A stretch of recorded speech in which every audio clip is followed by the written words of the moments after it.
Bhaskar's area YouTube channel కు స్వాగతం.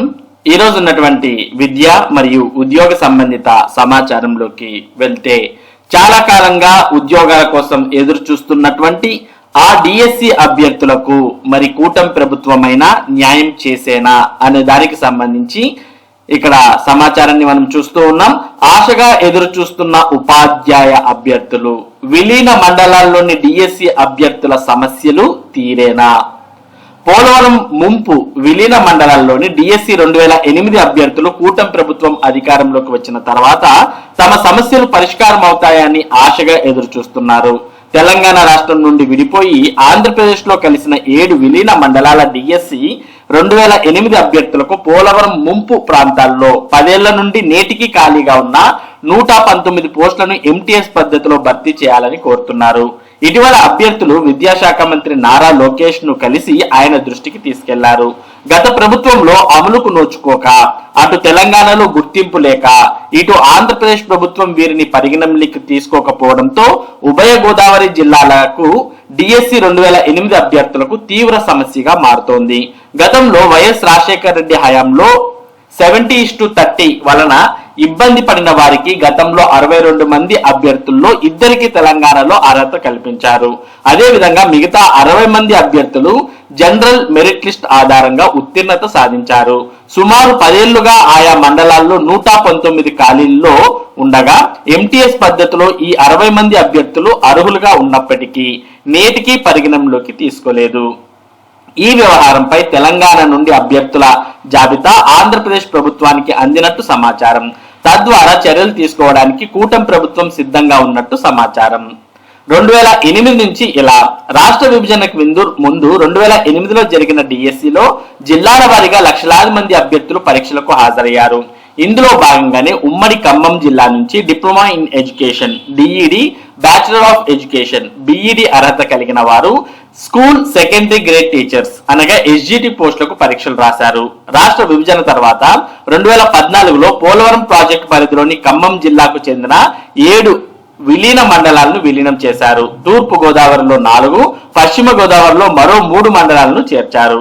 ప్రస్తుతం ఆంధ్రప్రదేశ్ రాష్ట్రంలో కొత్త జిల్లాలు ఏర్పాటు కావడంతో తూర్పు గోదావరి పరిధిలో ఉన్న ఉమ్మడి ఖమ్మం జిల్లాల చెందిన కూనవరం, విఆర్పురం, చింతూరు, ఏటపాక మండలాలను అల్లూరి సీతారామరాజు మాన్యం జిల్లాలో, పశ్చిమ గోదావరి పరిధిలోకి వేలేరుపాడు, కుక్కనూరు, బూర్గం పహాడ్ మండల పరిధిలోని గ్రామాలను ఏలూరు జిల్లాలో చేర్చారు. ఈ 7 మండలాలకు చెందిన 60 మంది అభ్యర్థులు డిఎస్సి 2008 అర్హులైనను నేటికి నిరీక్షణ తప్పడం లేదు.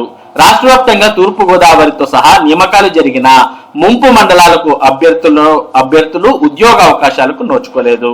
అల్లూరు జిల్లాలో 63 మంది, ఏలూరులో 7 అభ్యర్థులు పోస్టింగ్ల కోసం నిరీక్షిస్తున్నారు. 2 జిల్లాల్లో ఉన్న 70 మందిలో 23 మంది ఎస్టీలు, 9 మంది ఎస్సీలు, మరికొంతమంది 30 మంది బీసీలు, 1 ఓసీ అభ్యర్థులు ఉన్నారు. ప్రస్తుతం అల్లూరు జిల్లాలో, ఏలూరులో పోస్టులు ఖాళీగా ఉన్నాయి.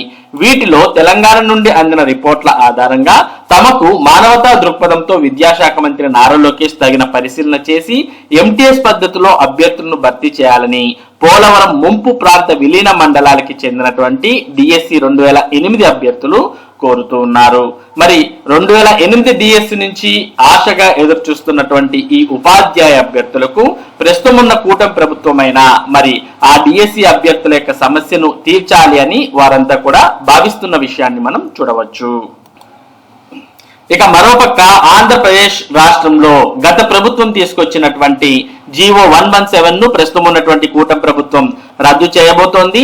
రద్దు చేసి కొత్తగా మోడల్ పాఠశాలలు అనే వాటిని నెలకొల్పబోతోంది. ఇందు విషయమై టీచర్ల లెక్క తేల్చండి అంటూ మనకు అధికారులను మరి సమాచారాన్ని కోరుతోంది. జీవో 117 ఉపసంహరణ దిశగా కూటమి ప్రభుత్వం చర్యలు. ప్రాథమిక పాఠశాలల్లో 3 నుంచి 5వ తరగతుల విద్యార్థులకు సబ్జెక్ట్ టీచర్ల బోధనతో పాటు మెరుగైన బోధన విధానాలను అందుబాటులోకి తీసుకువస్తూ గత ప్రభుత్వం జారీ చేసిన జీవో 117 ను రద్దు చేసేందుకు ప్రస్తుత కూటమి ప్రభుత్వం చర్యలు చేపట్టింది. ఇందులో భాగంగా ఆ జీవో ఉపసంహరణ వల్ల కలిగే మార్పులను గుర్తించాలని జిల్లా విద్యాశాఖ అధికారులను ఆదేశించింది. ప్రతి పంచాయతీలోనూ మోడల్ ప్రైమరీ స్కూల్స్ ఏర్పాటు, వివిధ ప్రభుత్వ పాఠశాలలోని ఉపాధ్యాయుల పునర్విభజన, మిగులు లేదా అవసరంపై లెక్కలు తేల్చాలని శనివారం ఆదేశాలు జారీ చేసింది. మోడల్, బేసిక్, ఫౌండేషనల్ ప్రాథమిక పాఠశాలలు, యూపీ పాఠశాలలు, ఉన్నత పాఠశాలలుగా పునర్నిర్మాణం చేసేందుకు అవసరమైన వివరాలు ఇవ్వాలని ఆదేశించింది. ఈ మేరకు వర్క్షీట్లు నింపి పూర్తి వివరాలతో ఈ నెల 20 నుంచి 25 వరకు జరిగే జోనల్ సమావేశాల్లో అందించాలని క్షేత్రస్థాయి అధికారులకు పాఠశాల విద్యాశాఖ అధికారులకు సూచించారు. దీంతో ఆయా పాఠశాలల వారిగా మ్యాపింగ్ కు ముందు తర్వాత విద్యార్థుల సంఖ్య, ఉపాధ్యాయుల సంఖ్యను వర్క్షీట్లలో నమోదు చేయాల్సి ఉంటుంది. పాఠశాలల మ్యాపింగ్ తర్వాత ఏర్పడే fundamental, basic, model primary, UP, high school వివరాలను కూడా నివేదించాల్సి ఉంది. దీంతో పాటు 47 కేటగిరీలకు సంబంధించిన టీచింగ్ పోస్టులు, మంజూరైనవి, పనిచేస్తున్నవి, మిగులు, అవసరం, డిఎస్సి కోటా, పాఠశాల యాజమాన్యాల వారిగా వివరాలు సేకరించి పాత కొత్త జిల్లాల వారిగా తయారు చేయాలని ఆదేశించారు. ఉన్నత పాఠశాలల్లో 6 నుంచి 10 తరగతుల విద్యార్థుల సంఖ్యను బట్టి స్టాఫ్ ప్యాటర్న్ ను తాజా నిబంధనల ప్రకారం తయారు చేస్తారు. ఈ ప్రకారం పాఠశాలల పునర్విభజన చేస్తే హై స్కూళ్లలో 10,000 స్కూల్ అసిస్టెంట్ పోస్టులు మిగులు ఏర్పడే అవకాశం ఉందని టీచర్లు ఆందోళన వ్యక్తం చేస్తున్నారు. సరైన ప్రత్యామ్నాయం లేకోకుండా మార్పులు. ప్రాథమిక పాఠశాలలో చదువుతున్న 3 నుంచి 5 తరగతుల విద్యార్థులకు సబ్జెక్ట్ టీచర్ల బోధన అందించడంతో పాటు మెరుగైన బోధనా విధానాలను అందుబాటులోకి తీసుకొస్తూ గత ప్రభుత్వం జీవో నంబర్ 117 జారీ చేసింది. అయితే ప్రస్తుత కూటమి ప్రభుత్వం ఆ జీవోను రద్దు చేయాలని కంకణం కట్టుకుంది. దానిలో భాగంగా ఇటీవల ప్రత్యామ్నాయ మార్గదర్శకాలను విడుదల చేసింది. అయితే ఈ మార్గదర్శకాల్లో అనేక ఇబ్బందులు ఉండడంతో ఉపాధ్యాయులు తీవ్రంగా వ్యతిరేకిస్తున్న ప్రభుత్వం ఆ మార్గదర్శకాలని అమలు చేసేందుకు సిద్ధమైంది. కొత్త విధానం ప్రకారం స్టాఫ్ ప్యాటర్న్ లెక్కించలేదు. ఉన్నత పాఠశాలలో 75 మంది కంటే తక్కువ విద్యార్థులుంటే అక్కడ స్కూల్ అసిస్టెంట్లతో కాకుండా ఎస్జిటిలతో బోధన అందించడంపై అభ్యంతరం వ్యక్తమవుతోంది. మొత్తానికి మరి ఆంధ్రప్రదేశ్ రాష్ట్రంలో 5 రకాల పాఠశాలలు అనేవి వచ్చే విద్యా సంవత్సరం నుంచి ప్రారంభం కాబోతున్నాయి. అలాగే 117 జీవో కూడా రద్దు కాబోతోంది. ఇక మరోపక్క ప్రభుత్వ పాఠశాలల్లో ఉద్యోగాలు అంటూ కొద్దిమంది దళారులు మరి నిరుద్యోగులను మోసం చేస్తూ ఉన్నారని, అటువంటి దళారులను నమ్మవద్దు అంటూ సమగ్ర శిక్ష ఎస్పీడి బి శ్రీనివాసరావు పేర్కొనడాన్ని చూస్తూ ఉన్నాం. ప్రభుత్వ పాఠశాలలోని విద్యార్థులకు వృత్తి విద్యా కోర్సులు బోధించేందుకు వొకేషనల్ శిక్షణ ట్రైనర్ల పోస్టులు ఇప్పిస్తామని దళారులు మభ్య పెడుతున్నట్టు తమ దృష్టికి వచ్చిందని, వారిని నమ్మి మోసపోవద్దని సమగ్ర శిక్ష ఎస్పీడి బి శ్రీనివాసరావు అన్నారు. అభ్యర్థులను ప్రలోభ పెడుతున్న దళారులపై కఠినమైన చర్యలు తీసుకుంటామని ఎస్పీడీ హెచ్చరించారు. థర్డ్ పార్టీ ఏజెన్సీస్ లైన వొకేషనల్ ట్రైనింగ్ పార్ట్నర్స్ ద్వారా పరిమిత కాలానికి ఈ పోస్టులో నియమిస్తున్నట్లు శ్రీనివాసరావు శనివారం స్పష్టం చేశారు. ఈ నియామకాలకు సంబంధించి పూర్తిగా వొకేషనల్ ట్రైనింగ్ పార్ట్నర్స్ ఏజెన్సీలకు, వొకేషనల్ ట్రైనర్లకు మధ్య మాత్రమే ఒప్పందం ఉంటుందని అన్నారు. వృత్తి విద్యా కోర్సు బోధకులకు సమగ్ర శిక్షతో ఎలాంటి సంబంధం ఉండదని స్పష్టం చేశారు. ఈ నియామకాల్లో ప్రతిభావంతులకే అవకాశం కల్పించాలని పార్ట్నర్ ఏజెన్సీలు ఎంపిక చేసిన అభ్యర్థులకు కంప్యూటర్ బేస్డ్ ఎగ్జామ్ నిర్వహించామని అన్నారు. అర్హత సాధించిన అభ్యర్థుల వివరాలను వొకేషనల్ ట్రైనింగ్ పార్ట్నర్లకు పంపించామని వివరించారు. కాబట్టి మరి ఎవరైతే దళారులు ఉన్నారో అటువంటి వారి యొక్క మాటలను నమ్మవద్దు అనే విషయాన్ని ఇక్కడ పేర్కొనడాన్ని చూస్తూ ఉన్నాం. ఇక జేఈ మెయిన్స్ యొక్క అడ్మిషన్ కార్డులు విడుదల.